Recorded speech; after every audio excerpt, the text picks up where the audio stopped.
Nanay, ang sabi po ng teacher ko, ang nanay daw ay ang ilaw ng tahanan. Ano naman po ang tawag sa ama?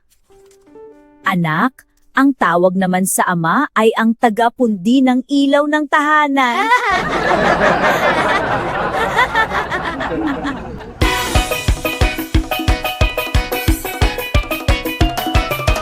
Anak, nagtataas ka naman ba ng kamay pag nagtatanong ang teacher mo? Opo, nanay. Tulad kanina, mag-isa lang po akong nagtaas ng kamay. Ang galing talaga ng anak ko. Ano ba naman ang tanong ng teacher mo? Sino daw ang may nanay na magaling magtong-its?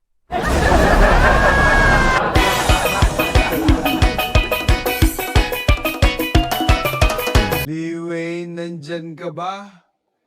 Lichud, libag, lawlay, liwan! Opo, nandito po kami lahat. Mga pinitukan kayo ng lintek! Nandito pala kayo lahat sino na nakataw sa hardware natin?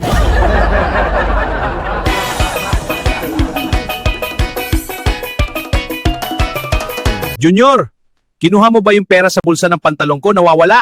Ano, tay?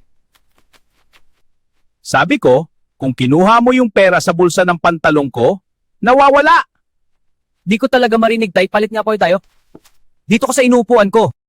Sige, tay. Ikaw naman tanungin ko. Sino yung kasama mo sa mall kagabi? Aba, oo nga, di ko nga marinig sinasabi mo, Junior.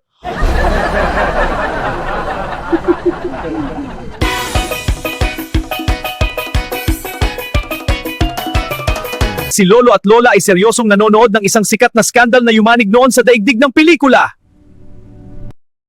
Bakit mo ako sinampal? Sa tagal nating magkasama kinakain pala yun, wala ka kasing alam.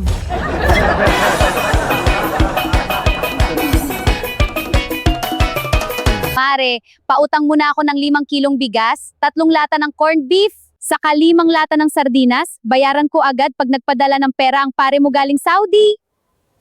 Sige, eto, kailan ba magpapadala si pare? Nag-a-apply pa lang pero malaki daw ang pag-asa.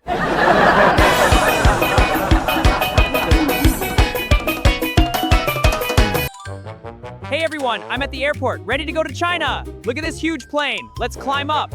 Up the stairs we go. Almost there. China, here I come.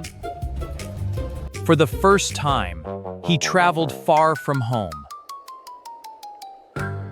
Welcome, sir. Here is your key card. Thank you very much. You're in room 725. Enjoy your stay. Perfect. Thank you. My pleasure. Have a good day. That night, he met someone he didn't expect. He made a choice without thinking about the risks. The next day, something didn't feel right. His concern quickly turned into fear. Doc, ano po ang sakit ko? Son, you have contracted a very rare genital disease called Mongolian rose. A very rare disease that no medication has been invented yet. I'm sorry that I cannot do anything to help you, young man. The only thing we can do is to cut it off. Okay, thanks, Doc. Anyway, I'll still get second opinion from our Philippine doctors.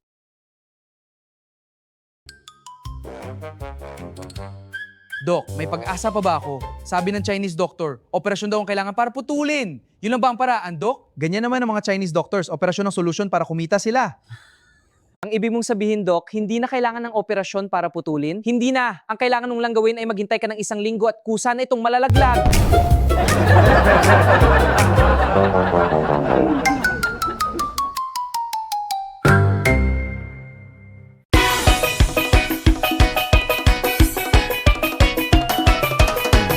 Hoy, tumigil ka na sa pag-inom ng beer, masyado ka magastos. Ikaw nga itong magastos ang mahal kaya ng makeup mo. Nagpapaganda lang naman ako para sa iyo. Ganun ba? Umiinom lang naman ako para gumanda ka.